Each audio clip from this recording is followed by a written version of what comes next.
सर्वेभ्यो नमः। देववाणी संस्कृतं यूट्यूब चलदृश्यं प्रति भवतां भवतीनां च हार्दं स्वागतम्।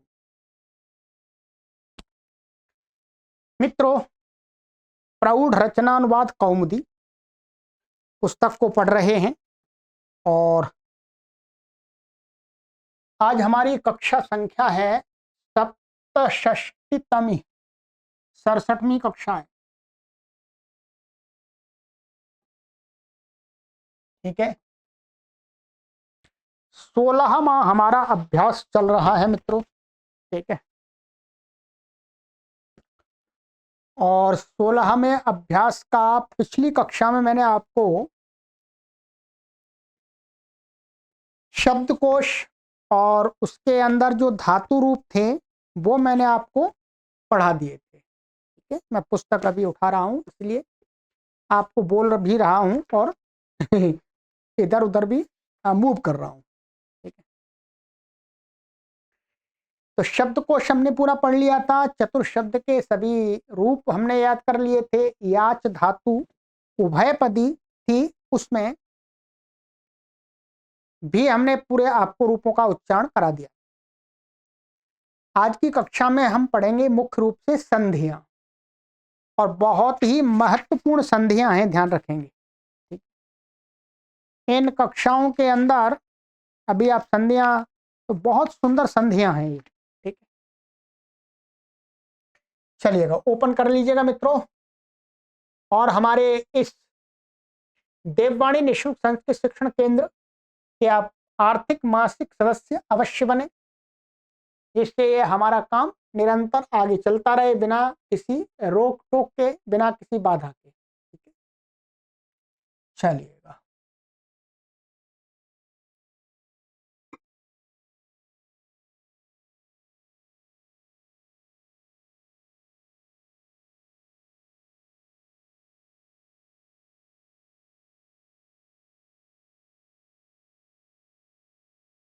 ये हो गया और ये हो गया, ये हो गया। अब पढ़ेंगे नियम 120, विंशत्यधिक शततमः। थोड़ा सा गला बैठ रहा है, अभी मौसम चेंज हो रहा है इसलिए, परंतु आपको अवश्य पढ़ाएंगे। ये सूत्र है अष्टाध्यायी का, यरोनुनासिकेनुनासिको वा। यरो यरोनुनासिकेनुनासिको वा, यरो, मैंने शायद यरे बोल दिया, यरो ही बोला है। ये अष्टाध्यायी का संधि का सूत्र है। इसको आप देखेंगे तो इसमें मैं तोड़ के बता देता हूं। एक तो ये है यरह, और ये अनुनासिके,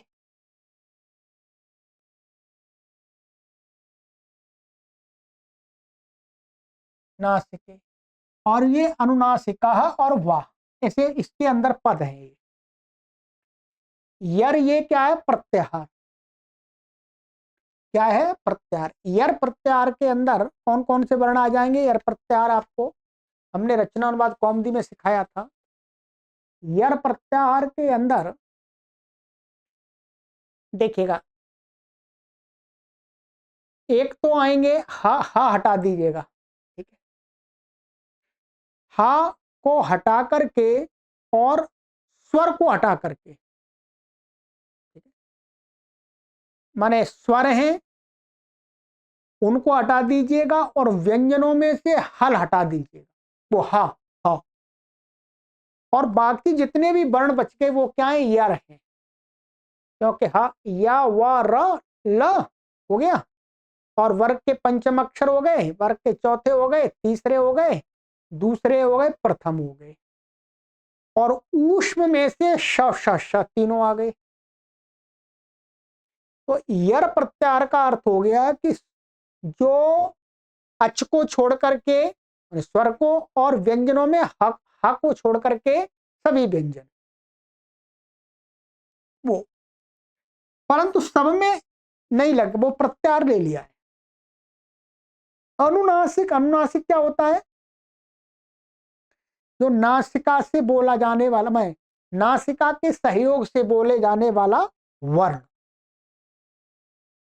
तो यहां पर अनुनासिक लिया गया है वास्तव में वर्ग के पंचम अक्षर। क्या है? वर्ग के पंचम, कवर्ग चवर्ग टवर्ग तवर्ग पवर्ग, इनके पांचवें अक्षर हैं ङ है और ञ ण और न म, ये वर्ण लिए।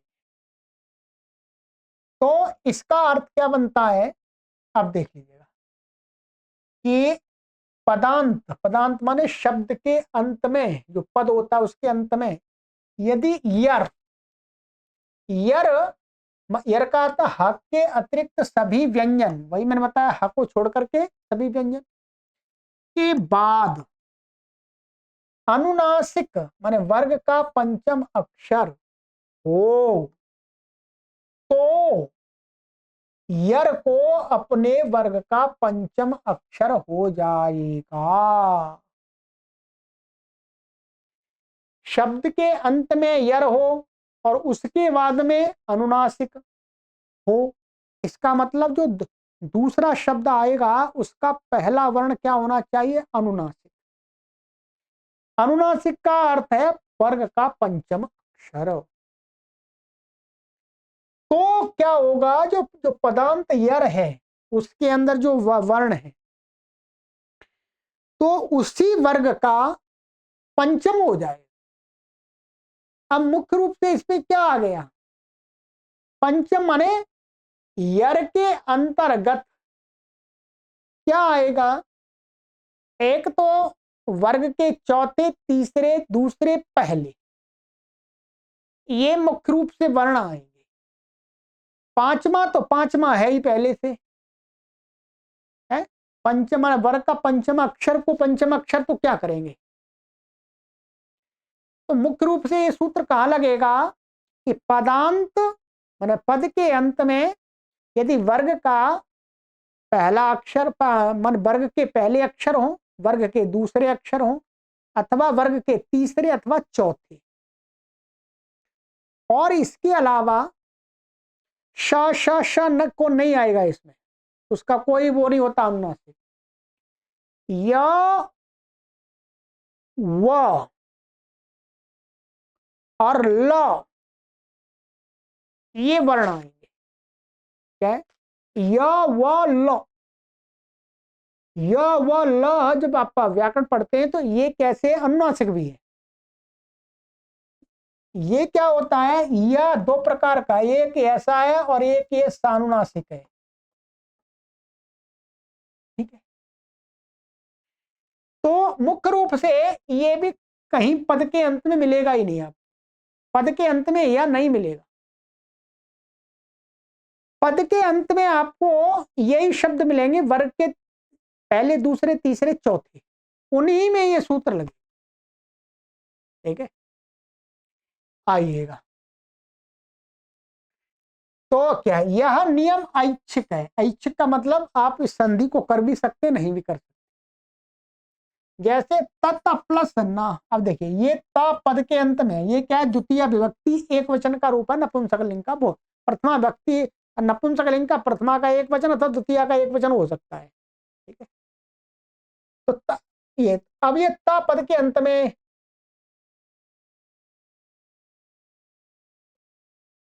और ये आगे ये क्या आ गया, अनुनासिक वर्ग का पंचम अक्षर हो के बाद, तो ये अनुनासिक अक्षर है पांचवा, तो इसको भी इसी वर्ग का पांचवा हो जाएगा। इस वर्ग का पांचवा क्या है, न, तो न हो जाएगा तन्न।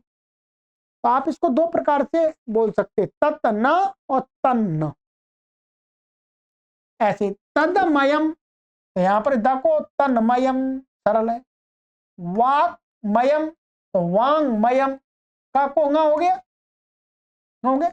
यहां पर भी अनुनासिक है, ये यहां पर भी अनुनासिक है। सदमति ही, तो यहां दाए सन्मति ही, तो सदमति अथवा सन्मति ये ऐच्छिक है, आप संधि कर भी सकते नहीं भी कर सकते। ठीक, पर ध्यान रखेंगे यहां पर ऐसा लिख दिया है, यहां तो ये ऐच्छिक है, यहां पर तो संधि करनी ही पड़ेगी, यहां पर तो संधि करनी ही पड़ेगी, ठीक है, यहां तो संधि करनी ही पड़ेगी। इन्होंने लिख दिया इच्छुक, परंतु क्या है, ध्यान रखेंगे, जब समास में दो शब्द मिलते हैं तो वहां कोई भी संधि प्राप्त होती है, वो संधि होती ही है, उसमें विकल्प नहीं होता। समास में संधि का विकल्प नहीं होता। ये क्या है, समास है, सदमति सन्मति समास है, इसलिए नित्य संधि होगी, ये ऐच्छिक नहीं लगेगी। ये मैं व्याकरण की बात बता रहा हूं आपको, ठीक है। ऐसे ही क्या है, जब हम प्रत्यय मिला रहे हों और प्रत्यय के कारण से, किसी शब्द से प्रत्यय ला रहे हों और वो प्रत्यय से संधि प्राप्त है, तो संधि होगी ही। ये क्या है, मय प्रत्यय है, ये मयट प्रत्यय, इसलिए यहां पर संधि होगी ही, इनका अलग अलग प्रयोग नहीं कर सकते आप। ऐसे वांगमयम, इसमें भी ये प्रत्यय है, ये तो यहां पर संधि होगी ही, क्या इच्छुक नहीं। हाँ, यहां पर कोई समास संधि वो नहीं है, तो यहां विकल्प हो सकता है, तद न तन्न, ये समझ लीजिए। ये और बातें सारी कहां पर आपको मिलेंगी, अष्टाध्यायी के सूत्रों को पढ़ते समय। अष्टाध्यायी के सूत्रों को पढ़िएगा, आप सभी के लिए अवसर है, ये प्लेटफॉर्म ऐसा तैयार कर दिया मैंने आपके लिए कि आप अपने घर पर बैठे बैठे व्याकरण को पढ़ सकते हैं। इतनी बड़ी सुविधा उपलब्ध हो गई आप सभी के लिए, ठीक है। चलिएगा, ये हो गया, अब ये समझ गए।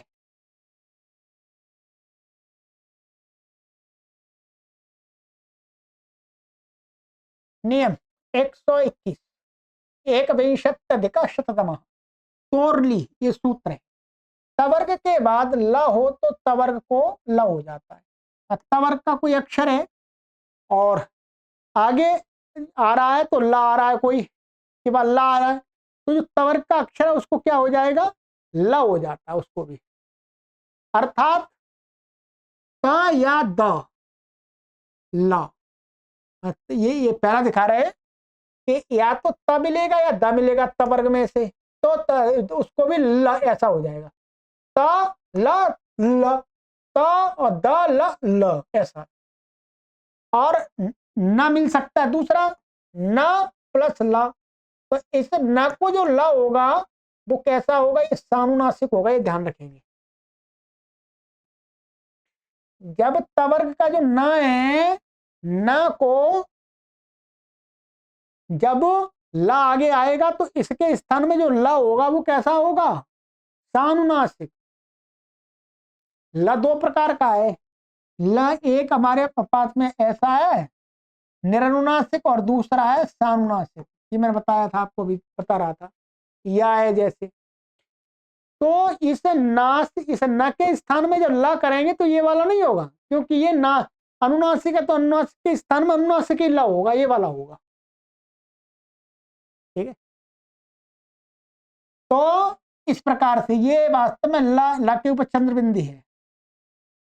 अब देखिएगा, तत्लीना, तल्लीना ला हो गया यहाँ पर, तो ये सामान्य, इसलिए ये वाला हो जाएगा।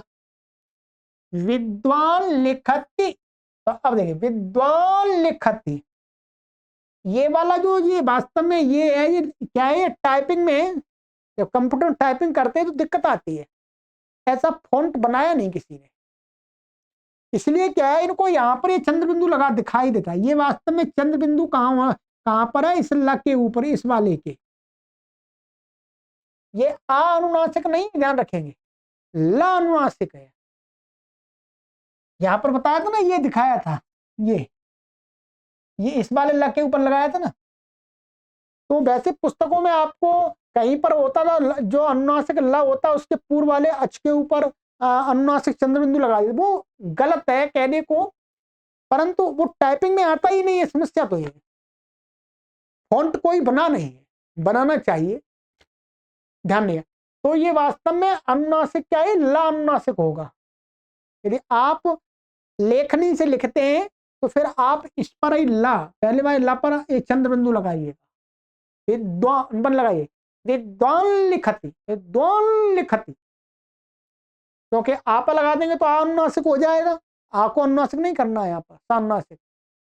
तो विद्वान लिखती, बाकी तवर के जो दो अक्षर रह गए ध और थ, तो वो कभी नहीं मिलेंगे आपको, वो कभी नहीं मिलेंगे, वो क्या हो जाएंगे, या तो वो द बन जाते हैं। ठीक है, तो हमेशा आपको क्या है, इसका तवर का दूसरा और चौथा कभी नहीं मिलेगा, तो उसमें उस संधि को देखना ही नहीं है। तो 3 में मिलेगा त द न।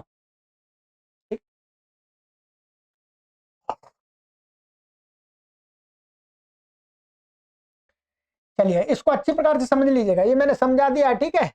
ल 2 प्रकार का है, न के स्थान में जो ल होगा वो ये अनुनासिक है, इसलिए अनुनासिकी ल होगा, और इनके स्थान में होगा ये अनुनासिक नहीं है तो सिंपल न होगा, सामान्य ल। ठीक है, चलिए नियम 122, उदह स्था स्तंभो पूर्वस्य, ये संधि सूत्र है। उद के स्थान, उद के बाद, उसके उद के बाद स्था या स्तंभ धातु हो तो उसे पूर्व सवर्ण होता है। क्या ये कहते हैं, उद उपसर्ग है, इसके बाद में स्था धातु या स्तंभ धातु हो, अर्थात स्था धातु का बना हुआ कोई शब्द है या स्तंभ धातु का बना हुआ शब्द है, वो प्रयोग हो रहा उद के बाद, तो क्या होता है, तो पूर्व सवर्ण होता है, अर्थात ये जो स है और ये द है, दोनों के स्थान में द ही हो जाएगा। क्या हो जाएगा, द। ऐसे ही या ये उद द और स्तंभ का स होगा, तो इस स को ऐसा ही हो जाएगा पूर्व सवर्ण, क्या है, पूर्व सवर्ण ही हो जाएगा। ठीक है, जैसे अब देखिएगा, यहां पर दिखा दिया इन्होंने कि तो यहां पर पूर्व सवर्ण हो गया, ये संधि यहां पर इन्होंने थोड़ी सी अधूरी सी दिखाई है, कैसे, उद स्थानम, अरे स्था धातु से बना हुआ स्थानम है, ये उद उपसर्ग है, तो क्या बन गया, उत्थानम बन गया। अभी समझाता हूं मैं, उद स्तंभनम, तो उत्तंभनम ये बन गया। ये वस्तुतः क्या है, यहां पर आपको ये पूरी संधि ऐसी समझनी पड़ेगी कि ये है उद, ध्यान रखें, और ये है स्थानम।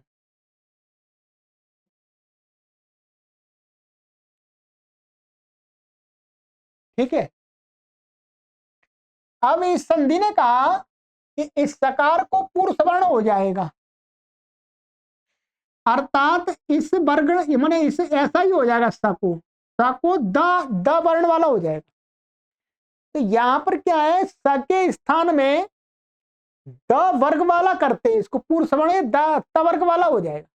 तो वास्तव में स के स्थान में जब हम स्थान मिलाते हैं, सब कुछ मिलाते हैं, जो अष्टाध्यायी में पढ़ते हैं, तो इसको क्या होगा, यहाँ था होगा, क्या होगा यहाँ, ये था, ध्यान रखेंगे, ये था होता है स के स्थान में पूर्व सवर्ण, दा नहीं होता, द सवर्ण माने उसी वर्ण व उसी तुल्य प्रयत्न वाला माने जो है वैसा होता है, तो ये था होता है, सा किसके स्थान में था। फिर क्या होता है, इस द को, ये जो था है, इसको झरो झरी सवरणे से इसका लोप हो जाता है एक का, और इसको खरी, इससे खरी से इस द को त हो जाता है, तब ये बनता है उत्थानम, ध्यान रखेंगे।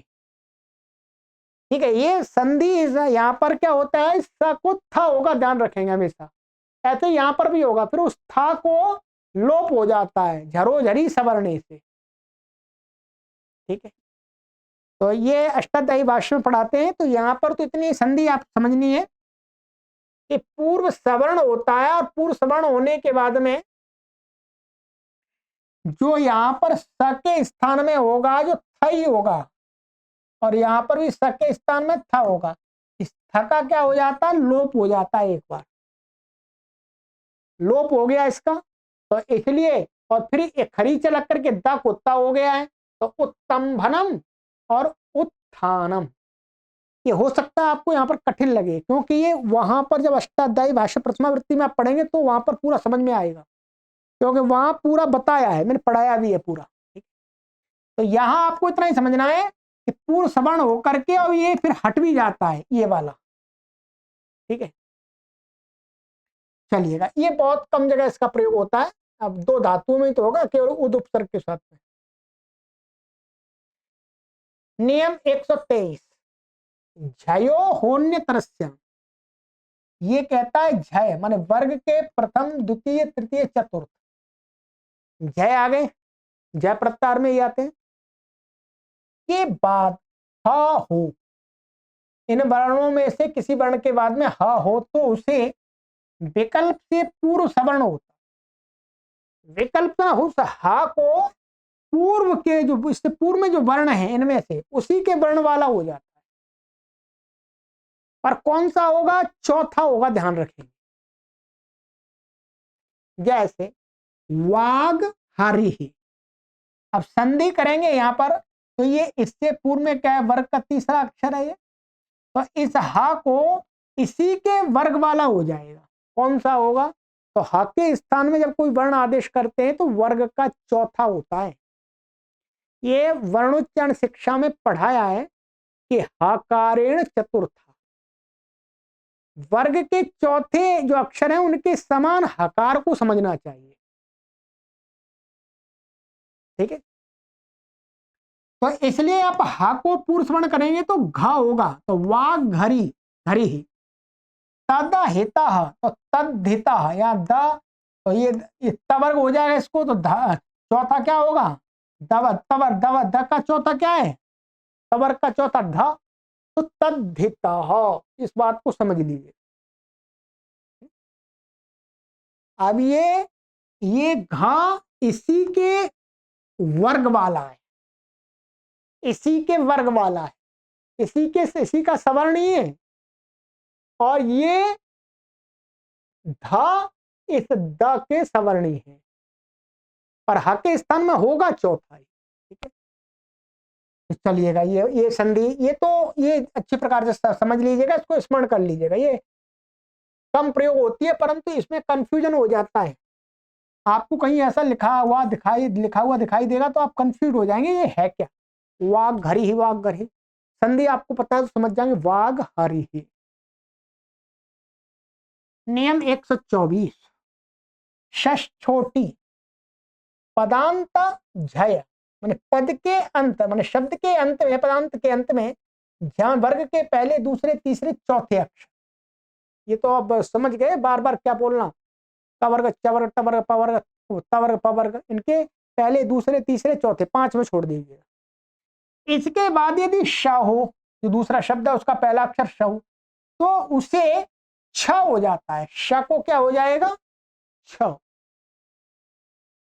हो जाता है, यदि और क्या है, उस श के बाद में अट, स्वर माने कोई भी अच्छा आ जाएगा अट में, और ह या व र, इनमें से कोई भी माने इनमें से कोई भी अक्षर उस श के बाद भी हो तो होना चाहिए, ये है। ठीक है,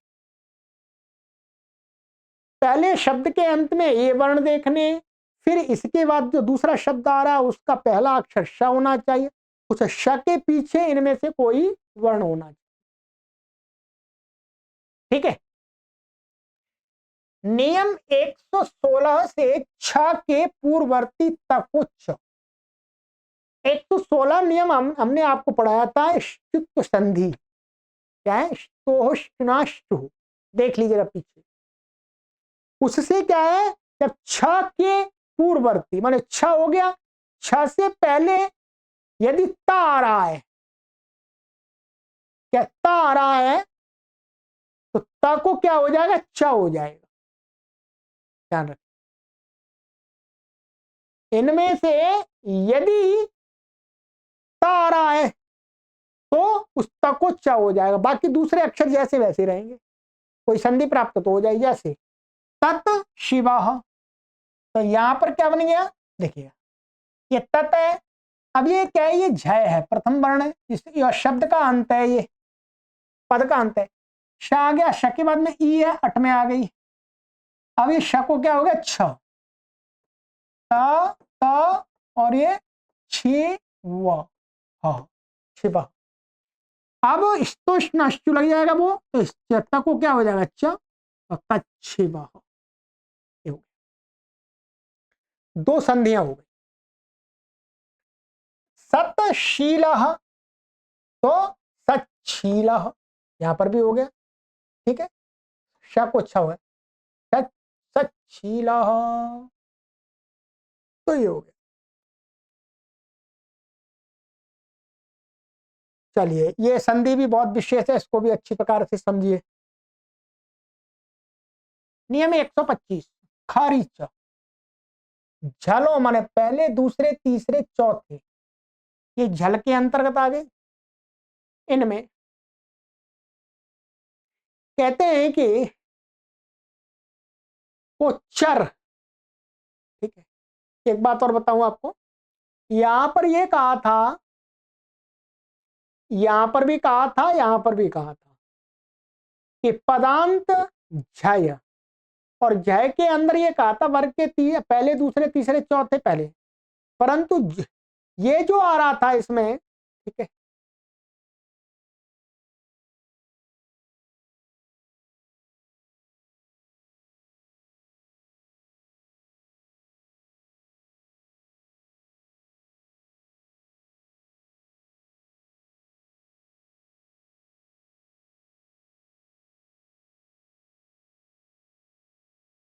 ये यहां पर जो झल पड़ा है, झल में भी क्या कह रहे हैं, ये वर्ग के पहले दूसरे तीसरे चौथे, परंतु उस झय और झल एक समान नहीं है।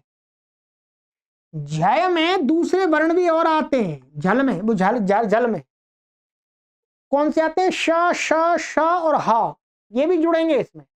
यहां लिखा इसलिए नहीं है क्योंकि ये जब संधि लगाते हैं तो वो मिलते ही नहीं कहीं, श श स ह मिलते ही नहीं, इसलिए यहां पर झल से ये ले लिया, ये मिलते इसलिए यही ले लिए, ठीक है।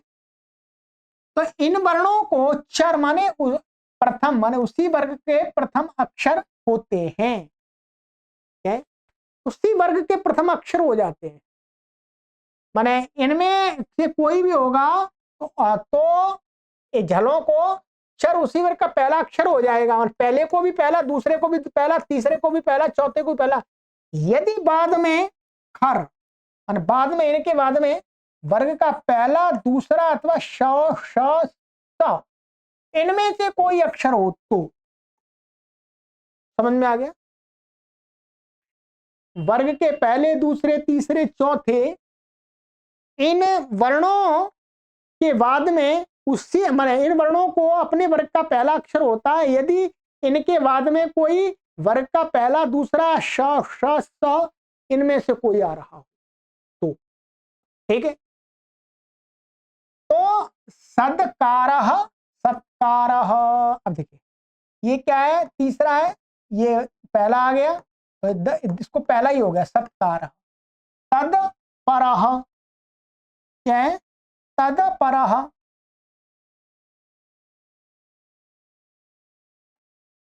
तत्पर,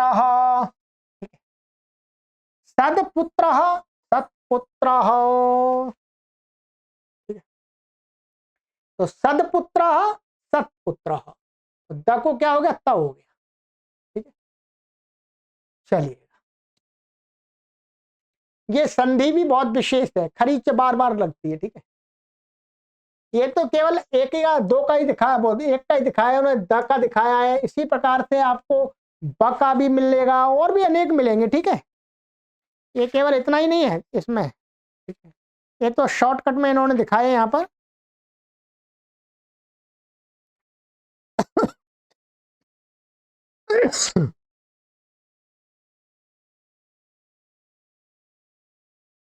तो और भी है इसमें आएंगे, अभी इतना ही देखिएगा, ठीक है। बाकी मैंने संधि की जो कक्षा पढ़ाई है उसमें अधिक का अभ्यास करा दिया है। 126, मौनुस्वार सरल संधि है। पदांत म के बाद हल माने व्यंजन हो तो म को अनुस्वार हो जाता है, बाद से स्वर हो तो नहीं।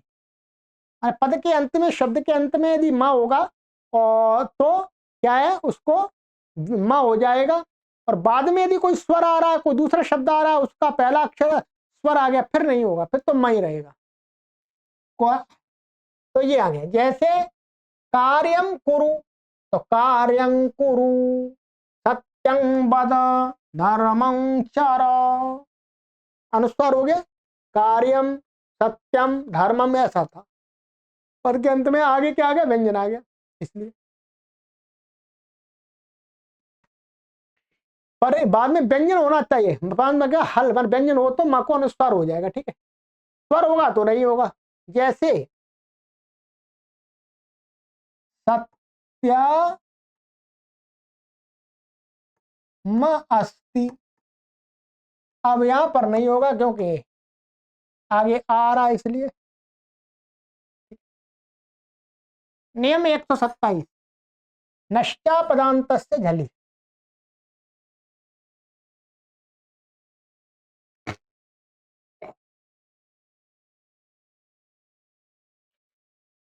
ये कहता है कि अपदांत न और म को, अपदांत माने जो शब्द के अंत में नहीं हो, बीच में हो, ना अथवा म, उनको भी अनुस्वार हो जाता है बाद में।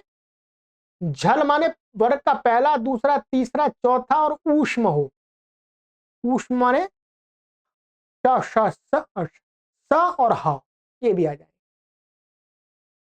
तो उनको भी म को और न को भी अनुस्वार हो जाता है। जैसे यशान सी, यशांसी, ये पूरा एक शब्द है, न बीच में था, आगे झल आ गया, ये आ गया स, तो इसको क्या हो गया, न को अनुस्वार हो गया, यशांसी। ऐसे पुम सु, पुम सु, म को अनुस्वार हो गया, ठीक है।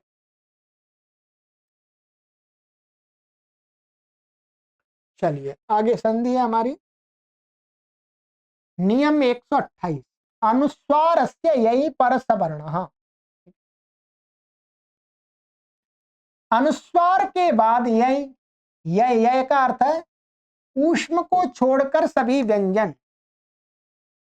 ऊष्म माने क्या है, श, श, स और ह, इनको छोड़कर के बाकी कोई व्यंजन हो। तो अनुस्वार के बाद यदि कोई व्यंजन हो इन ऊष्म को छोड़ करके, तो उसे माने उस अनुस्वार को, क्या अनुस्वार को पर सवर्ण माने अगले वर्ण का पंचम अक्षर होता है। माने जो अक्षर बाद में आ रहा है उसी के वर्ग का पंचम अक्षर हो जाता है। जैसे ये शाम ता, अभी अनुस्वार है यहाँ, तो ये ता आ रहा है, तो इसी वर्ग का पांचवा अक्षर हो जाएगा, इसको अनुस्वार को, इसका क्या हो जाएगा पांचवा, ना, शांता, ठीक है। ये शब्द के अंत में नहीं है, ध्यान रखेंगे। अंकः, ऐसे अंकः, अंकः, तो ये कवर का ही यहां पर अनुस्वार को पांचवा हो गया, अंकः, ठीक है। तो अनुस्वारस्य यही पर सवर्णः।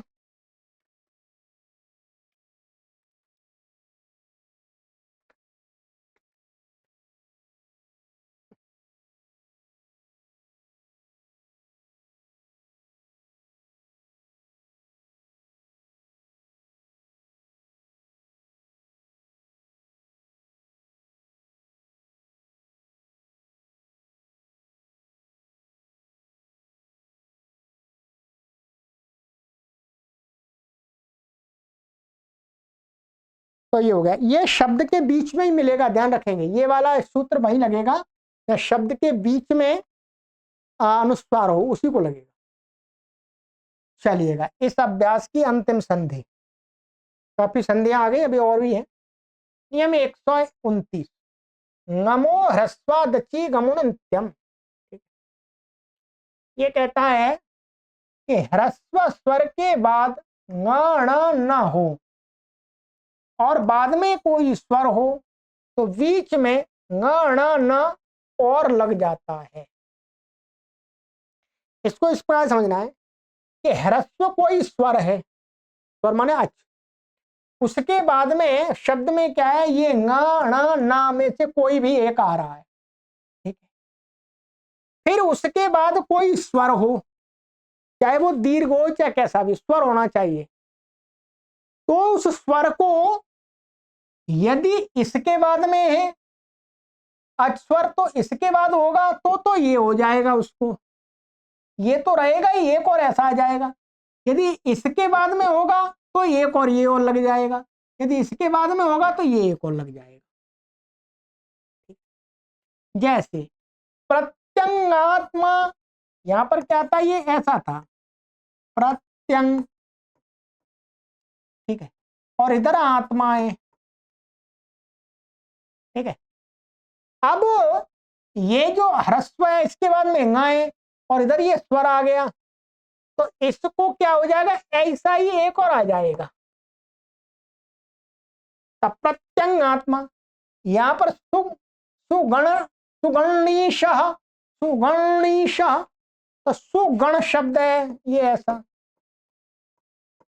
ठीक है। और ये ईश, तो यहां पर भी एक और लग जाएगा, ये